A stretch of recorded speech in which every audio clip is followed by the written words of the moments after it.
মধ্যপ্রাচ্যের সাগরে এক নতুন বারমুডা ট্রায়াঙ্গেল তৈরি করেছে ইরান। কোনো মিসাইল বা বোমার শব্দ নেই, ফায়ার হয়নি একটিও বুলেট, কিন্তু নীরবে পাগল হয়ে যাচ্ছে আমেরিকার সবচেয়ে দুর্ধর্ষ এলিট মেরিনরা।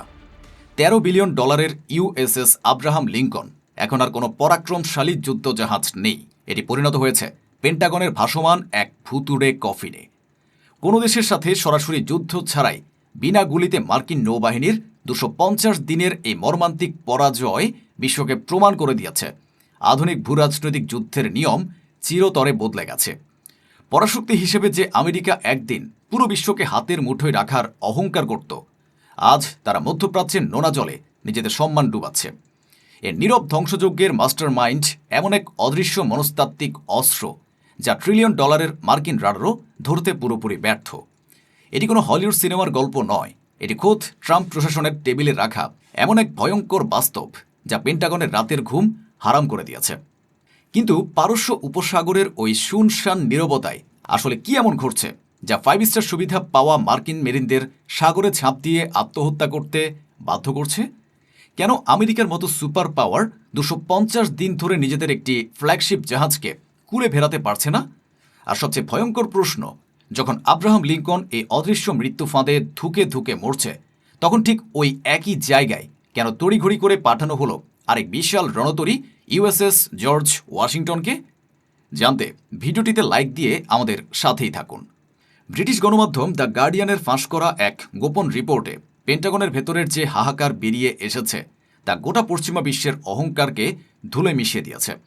রিপোর্ট বলছে, ইরানকে শায়েস্তা করতে এবং মধ্যপ্রাচ্যে নিজেদের ত্রাস টিকিয়ে রাখতে আসা 5,000 মার্কিন এলিট মেরিন এবং নাবিক আজ প্রায় 9 মাস ধরে সাগরে ভাসছে। 250 দিনের বেশি সময় ধরে তারা ডাঙায় পা রাখতে পারেনি। নৌবাহিনীর ইতিহাসে এমন টানা সমুদ্রবাসের নজির খুব কমই আছে। জাহাজের ভেতরে অবস্থা শুনলে যে কারো গা শিউর উঠবে। যে জাহাজটি আমেরিকার দম্ভের প্রতীক, তার ভেতরের বাথরুমগুলো আজ ভাঙা। গোসলের পানিতে জমেছে বিষাক্ত শ্যাওলা ও ছত্রাক। লন্ড্রি ব্যবস্থা পুরোপুরি অকেজো এবং খাবারের চরম সংকট দেখা দিয়েছে। দৈনন্দিন ব্যবহার্য সাধারণ সাবান বা গরম পানি পর্যন্ত জুটছে না মার্কিন সেনাদের কপালে। সাধারণ পশ্চিম মিডিয়া যা বলছে তা হলো, আমেরিকার মতো সুপার পাওয়ার কেন তাদের নিজেদের জাহাজে রসদ পাঠাতে পারছে না? কারণ ইরান এবং তাদের মিত্ররা পুরো সমুদ্রপথকে এমনভাবে অবরুদ্ধ করে রেখেছে যে পেন্টাগন চাইলেও কোনো বন্দরে এই জাহাজ ভেড়াতে পারছে না। এটি জাহাজের সাধারণ কোনো যান্ত্রিক ত্রুটি নয়, এটি হলো ইরানের তৈরি করা এক নিখুঁত লজিস্টিক কলাপস বা সরবরাহ ব্যবস্থার চূড়ান্ত পতন। এই অবরুদ্ধ অবস্থায় 5 স্টার সুবিধায় অভ্যস্ত মার্কিন সেনারা আজ ময়লা আর দুর্গন্ধের মাঝে মানবেতর জীবনযাপন করছে। শারীরিক ও মানসিক ক্লান্তি তাদের এমন এক ভয়ঙ্কর পর্যায়ে নিয়ে গেছে যে একাধিক মার্কিন নাবিক চরম আতঙ্ক থেকে বাঁচতে চলন্ত জাহাজ থেকে সরাসরি গভীর সাগরে ঝাঁপ দিয়ে আত্মহত্যার চেষ্টা করেছে। পাহারারত এবং ক্রুরা শেষ পর্যন্ত তাদের টেনে না তুললে তারা হয়তো মধ্যপ্রাচ্যের সাগরেই সলিল সমাধি বরণ করত। এক মার্কিন মেরিন সেনার স্ত্রী কান্নায় ভেঙে পড়ে গণমাধ্যমকে জানিয়েছেন তার স্বামী প্রচণ্ড আতঙ্কে দিন পার করছে। তার ফেরার মেয়াদ বারবার পেছানোর কারণে সে মানসিকভাবে পুরোপুরি বিপর্যস্ত। আত্মহত্যার চেষ্টার ঘটনার পর মার্কিন নৌবাহিনীর চরম গোপনীয়তার স্বার্থে ওই পরিবারের সাথে সব যোগাযোগ বিচ্ছিন্ন করে দিয়েছে। সত্য ধামাচাপা দেওয়ার এক মরিয়া ও চরম ব্যর্থ চালিয়ে যাচ্ছে পেন্টাগন। এখানে লুকিয়ে আছে ভূরাজনীতির এবং আধুনিক সমরবিদ্যার সবচেয়ে বড় কৌশলগত মাস্টার স্ট্রোক। সামরিক পরিভাষায় একে বলা হয় কগনিটিভ ওয়ারফেয়ার বা মনস্তাত্ত্বিক স্নায়ুযুদ্ধ। ইরান খুব ভালো করে জানে যে লোহালক্কর বা প্রযুক্তির সরাসরি যুদ্ধে হয়তো আমেরিকার পাল্লা ভারী, তাই তারা সরাসরি কোনো হামলা করেনি। এর বদলে তারা মার্কিন সামরিক বাহিনীর সবচেয়ে দুর্বল জায়গাটিতে চরম আঘাত হেনেছে, আর তা হলো মানব মনস্তত্ত্ব।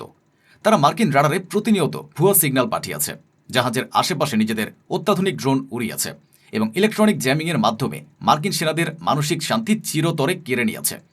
প্রতি মুহূর্তে এই অদৃশ্য হামলার আতঙ্কে থাকতে থাকতে মার্কিন নাবিকদের স্নায়ু সম্পূর্ণ বিকল হয়ে গেছে। 250 দিন ধরে তারা শুধু রাডারের দিকে তাকিয়ে প্রহর গুনছে, কখন যেন আকাশ চিরে নেমে আসে ইরানের কোনো হাইপারসনিক ঘাতক মিসাইল। এই চরম সাসপেন্স এবং মৃত্যুর ভীতি 5 স্টার মেরিনদের ব্রেইন পুরোপুরি নষ্ট করে দিয়েছে।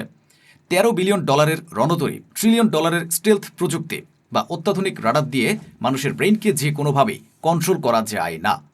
ইরান আজ বিশ্বমঞ্চে সেটাই প্রমাণ করে দিয়েছে। প্রশান্ত মহাসাগরে চীনের বিরুদ্ধে হুঙ্কার দিতে বের হওয়া এই জাহাজটি আজ মধ্যপ্রাচ্যের সাগরে এসে একটি ভাসমান পাগলাগারদে পরিণত হয়েছে। লোহালক্কর ঠিক থাকলেও ভেতর থেকে ভেঙে গুড়িয়ে গেছে আমেরিকার গর্বের মেরিনরা।